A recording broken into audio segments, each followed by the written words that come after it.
Já chegamos mostrando a entrada do agora ministro do Supremo Tribunal Federal, Flávio Dino, que toma posse nesta quinta-feira. Ministro Flávio Dino, que passou por todos os cargos aí nas últimas semanas, né? Foi ministro da Justiça, depois foi indicado lá em novembro por Lula para assumir uma das cadeiras do Supremo Tribunal Federal. Agora, nos últimos dias, passou pelo Senado para concluir ali o seu mandato como senador, fez o discurso de despedida e agora chega então ao Supremo Tribunal Federal, posse marcada para as 4 horas da tarde, expectativa de que Flávio Dino tenha convidado mais de 900 pessoas, diferentemente de Cristiano Zanin, que teve muitos convidados do mundo jurídico. A lista de Flávio Dino deve misturar pessoas desse setor, mas também políticos e outras personalidades. A gente vê aí muita gente acompanhando então o ministro Flávio Dino, que agora vai assumir um dos assentos no Supremo Tribunal Federal, já está vestido com a toga ali dos ministros do STF. Nós temos 2 repórteres acompanhando tudo isso ao vivo e eu quero conversar com eles a partir de agora. Vamos começar então? Primeiro, dando boa tarde para você que nos acompanha e para os nossos comentaristas. Luiz Felipe Dávila, bem-vindo. Muito obrigado, boa tarde à nossa bancada e boa tarde à nossa audiência. Alan Gani, tudo bem? Tudo jóia, Evandro, vamos com tudo. Quase atropelei vocês aqui. Gustavo Segré, bem-vindo. O assunto merita. Muito obrigado, boa tarde a todos e à nossa audiência. Fábio Piperno, vamos nessa. Vamos lá, boa tarde, dia histórico. Exatamente, é que a gente já estava fazendo a transmissão ao vivo aí, por isso não deu tempo de cumprimentá-los antes. Temos aqui André Anelli, Janaína Camelo, como que está a situação por aí, a movimentação e quais são as expectativas dessa posse? Uma ótima tarde para vocês, bem-vindos. Obrigado, Evandro. Muito boa tarde para você, aos comentaristas, a todos ligados aqui no 3 em 1. Boa tarde para minha parceira aqui hoje, Janaína Camelo. Boa tarde, André. Boa tarde a todos que nos assistem aqui no 3 em 1. Olha, já está tudo pronto aqui, viu, Evandro, para o início, então, dessa cerimônia de posse de Flávio Dino no Supremo Tribunal Federal. Agora há pouco, bem aqui atrás da gente, o presidente Lula foi uma das últimas autoridades a chegar. Ele foi recebido pessoalmente pelo presidente da Suprema Corte, Luiz Roberto Barroso. É ele, inclusive, quem vai fazer a abertura a qualquer momento dessa cerimônia que está prestes a começar. Logo depois, então, dessa abertura, Luiz Roberto Barroso pede a execução do hino nacional brasileiro e, em seguida, é que Flávio Dino vai ser conduzido até o plenário do Supremo Tribunal Federal por 2 ministros, Gilmar Mendes, que é o decano, o mais velho, e também pelo ministro mais novo, que é Cristiano Zanin, que tomou posse no ano passado. Logo em seguida é que Flávio Dino, então, vai poder discursar já no plenário, já como ministro do Supremo Tribunal Federal, encerrando essa cerimônia com a assinatura do termo de posse. É uma cerimônia curta, pelo menos essa é a previsão, marcada para durar aí cerca de 30, 40 minutos e uma diferença em relação às outras cerimônias. Essa cerimônia aqui vai ter comes e bebes logo depois da saída do ministro Flávio Dino, ele que fica posicionado aqui para tirar foto com as autoridades. Isso porque, nas palavras do próprio ministro, ele dispensou aquela festa que geralmente é feita logo depois então dessa cerimônia oficial e oferecida por associações de magistrados. Então, esses comes e bebes que seriam oferecidos depois dessa cerimônia oficial vão ser oferecidos, na verdade, aqui mesmo no Supremo Tribunal Federal. Flávio Dino, por sua vez, acabou pedindo, então, que houvesse uma missa na Catedral aqui de Brasília, marcada para as 19 horas, aí sim no lugar dessa festa oferecida por associações de magistrados. A Janaína Camelo preparou aqui um raio-x verdadeiro, então, do ex-senador, ex-ministro da Justiça, ex-governador do Maranhão, que agora vai se tornar, então, ministro do Supremo Tribunal Federal, né, Janaína?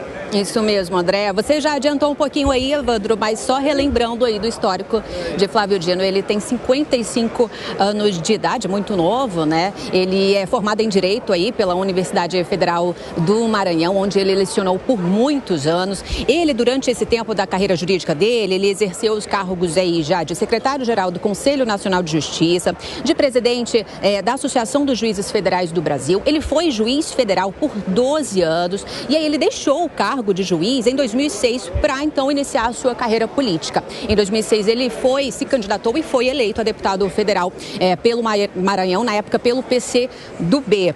E aí em 2014, já pelo PSB, ele se candidatou ao governo do Maranhão e também venceu as eleições. Exerceu aí todo o mandato de governador. E aí em 2022, ele se candidatou ao Senado, venceu as eleições, mas exerceu o mandato aí só por um tempinho, porque logo no início do governo Lula ele foi chamado para o cargo de ministro da Justiça, onde ele ficou até o início desse ano, porque foi então indicado pelo presidente Lula ao cargo aí no STF, né? Então, só para relembrar, o ministro Flávio Dino, próximo, daqui a um pouquinho ele se torna o ministro do STF, ele vai ocupar uma cadeira aí que foi deixada por Rosa Weber, que se aposentou em setembro do ano passado. Então, pela idade de Flávio Dino, 55 anos, ele pode exercer aí o mandato de ministro da Suprema Corte até 2043.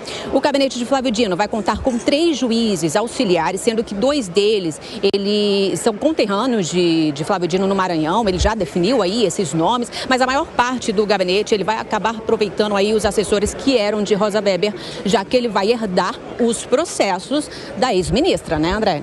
É isso mesmo, são 340 processos, né, Janaína, que ele herda não só de Rosa Weber, mas também do próprio presidente do Supremo Tribunal Federal, Luiz Roberto Barroso, que acabou abrindo mão de alguns desses processos justamente para assumir aqui a presidência da Suprema Corte. E nesses 340 processos, alguns são um pouco delicados para Flávio Dino, como, por exemplo, a descriminalização do aborto. A ministra Rosa Weber já fez o voto dela em relação a isso, votou para descriminalizar o aborto até 12 semanas de gestação, portanto, Flávio Dino não vai poder se manifestar a respeito desse caso, mesmo sendo relator. E também um outro processo que vai ser, então, relatado para o Flávio Dino é em relação ao ex-presidente Jair Bolsonaro, que teria tido postura inadequada durante a pandemia da Covid-19. Portanto, a Janaína e eu, Evandro, seguimos acompanhando aqui da porta do Supremo Tribunal Federal o início dessa cerimônia. Já era para ter começado, então, mas a gente segue aguardando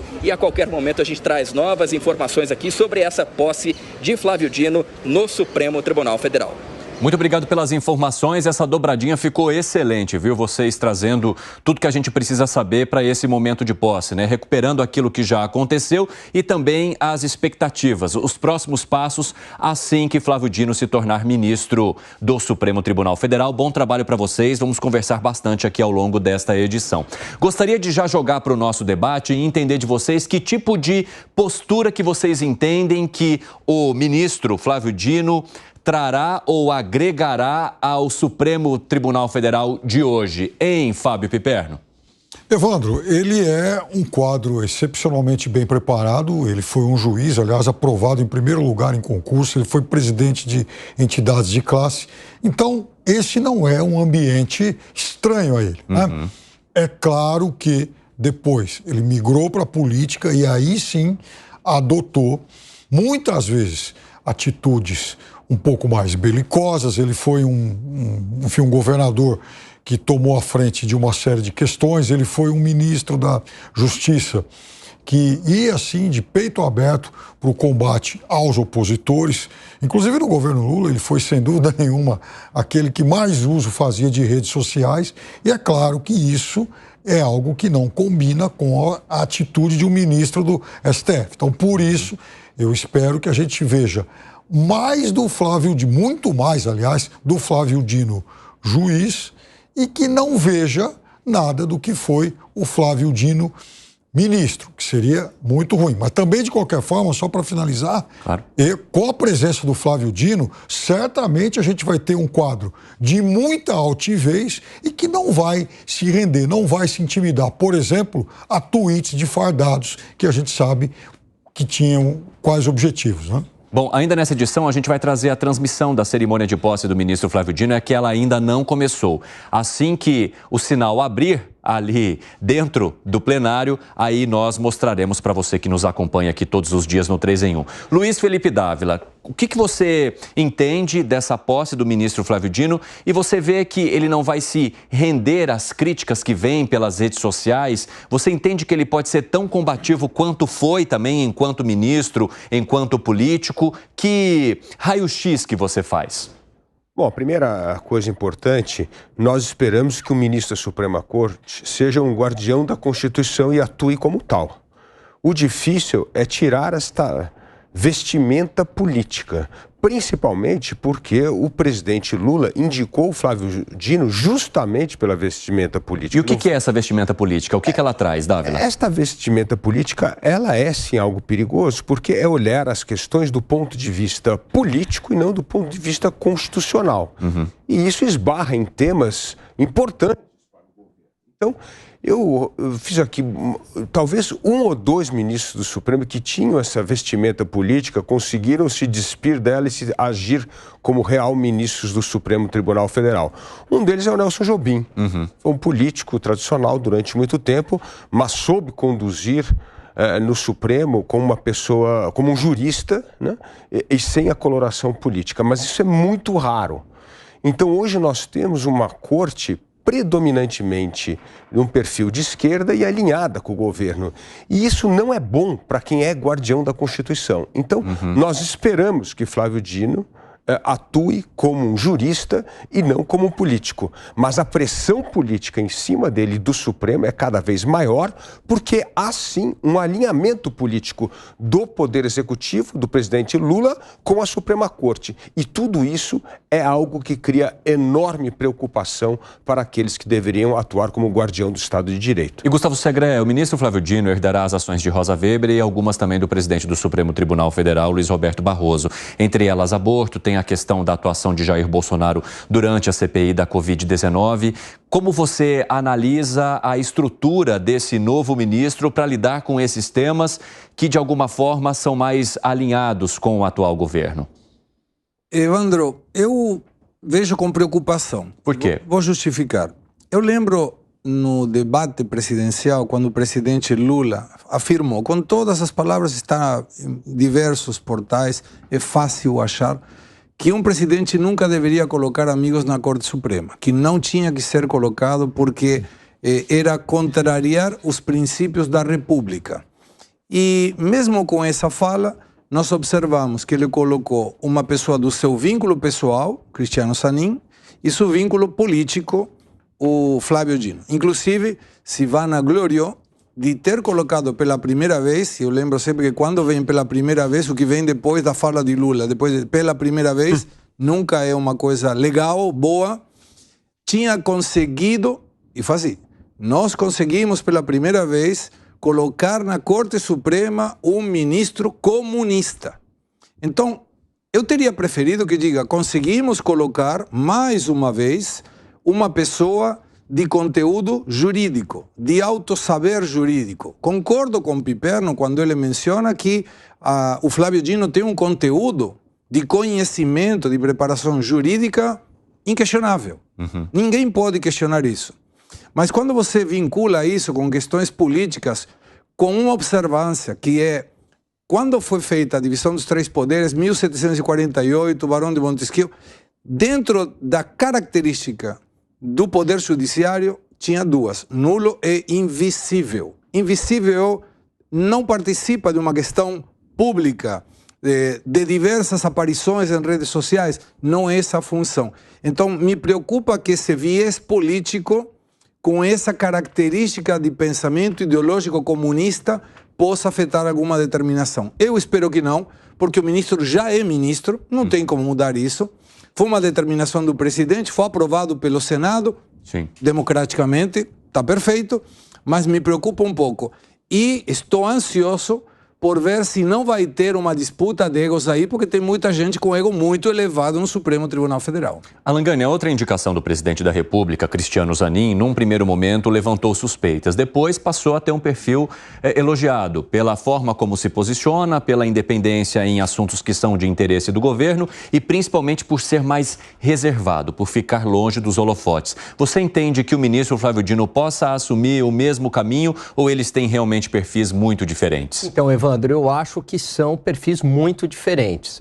O grande ponto hoje, ninguém coloca em dúvida a capacidade técnica dos ministros do Supremo. Todos ali, todos praticamente, têm notório saber jurídico, né? São grandes juristas. O grande ponto que se questiona e que se tem inúmeras críticas em relação à postura dos ministros do Supremo são os atropelos constitucionais, não se apegar à regra, à lei, agindo mais politicamente, participando de eventos políticos, atropelando algumas prerrogativas do Congresso, né, agindo de maneira política, como, por exemplo, a campanha pelo voto impresso. Então, são posturas políticas. Nesse sentido, o ex-ministro da Justiça, Flávio Dino, e agora ministro do Supremo, ele coloca mais gasolina na fogueira. Por quê? Porque é muito difícil ele apagar o DNA político dele. Veja, ele veio da magistratura.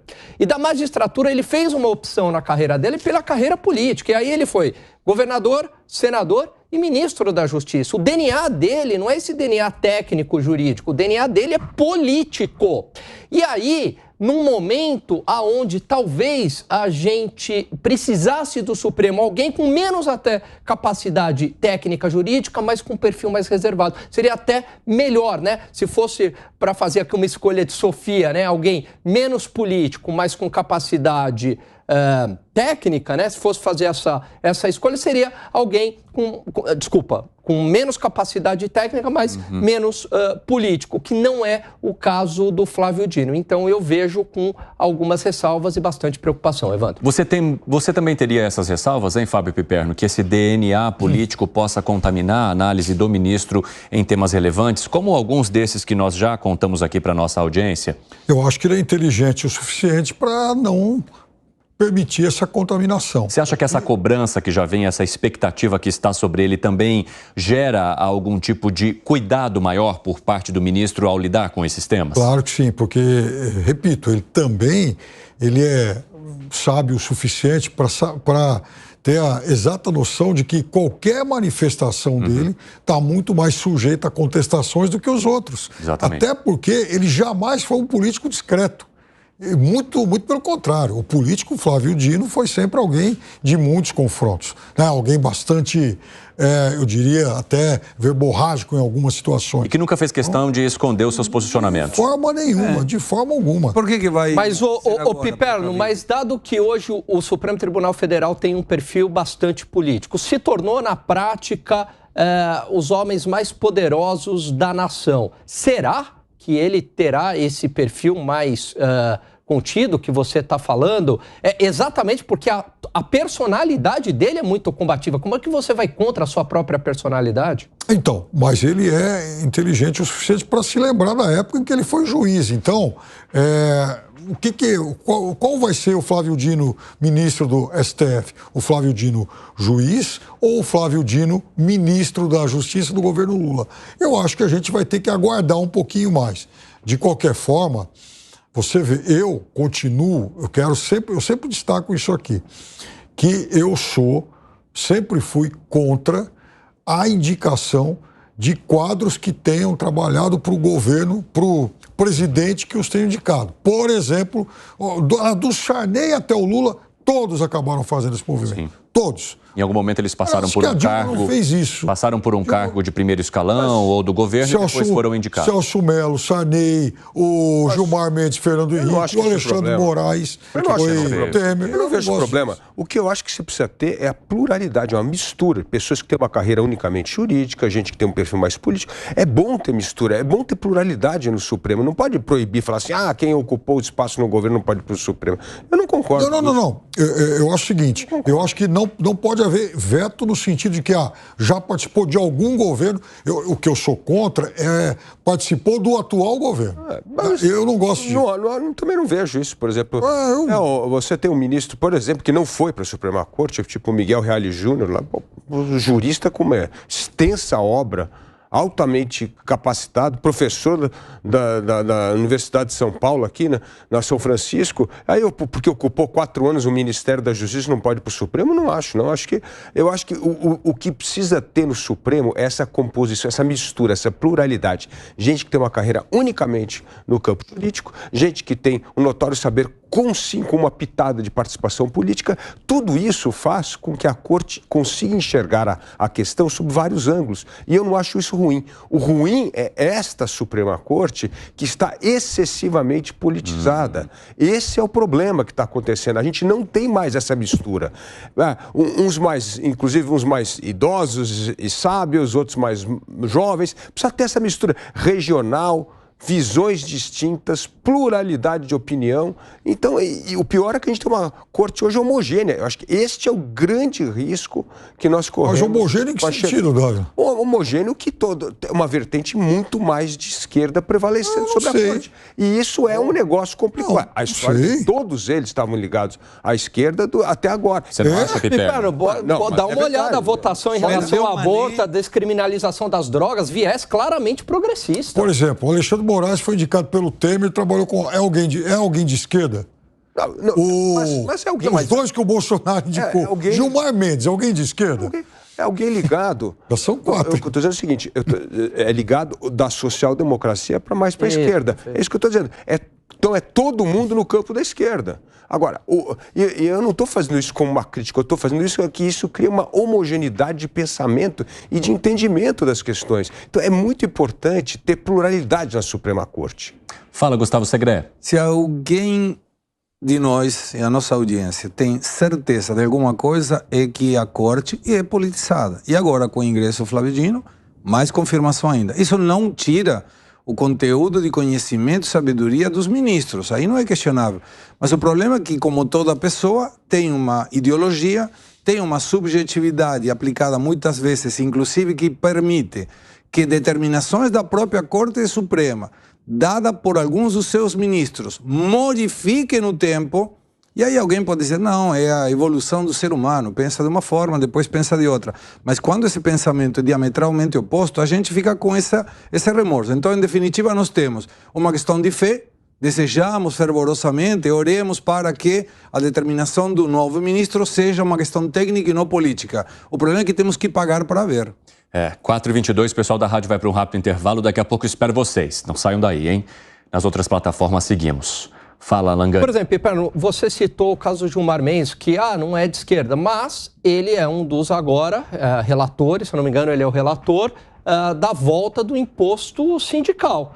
Se você pegar um perfil liberal mais à direita, jamais ele vai ser a favor do imposto sindical. Então, veja, na votação ali nas matérias não tem nenhum problema ter gente de esquerda alinhado com o pensamento de esquerda no Supremo Tribunal Federal. Concordo com o Dávila. O que é importante é ter uma pluralidade. Mas a gente percebe em relação a alguns temas, como reforma trabalhista, como descriminalização das drogas, como o aborto, que há uma inclinação sempre à esquerda. Bom, o evento ali vai começar, mas eu acho que dá tempo ainda da gente ouvir mais um comentário seu, Fábio Piperno, enquanto acompanhamos também o debate, a posse agora do ministro. Assim que parte das autoridades começar a falar, a gente já corta para o sinal ali da TV Justiça. Diga, Fábio Piperno. Luciano Zanin, por exemplo, que sempre foi alguém próximo do presidente Lula, logo depois que tomou posse e emitiu suas primeiras decisões, ele foi criticado exatamente pelo bloco mais à esquerda. Outra coisa, quando houve... Pode concluir. Quando houve o famoso tweet lá do Vilas Boas, eu convido a nossa audiência a verificar como foi que esses ministros que estão aí votaram numa questão que interessava diretamente ao ex-presidente Lula, ao então ex-presidente Lula.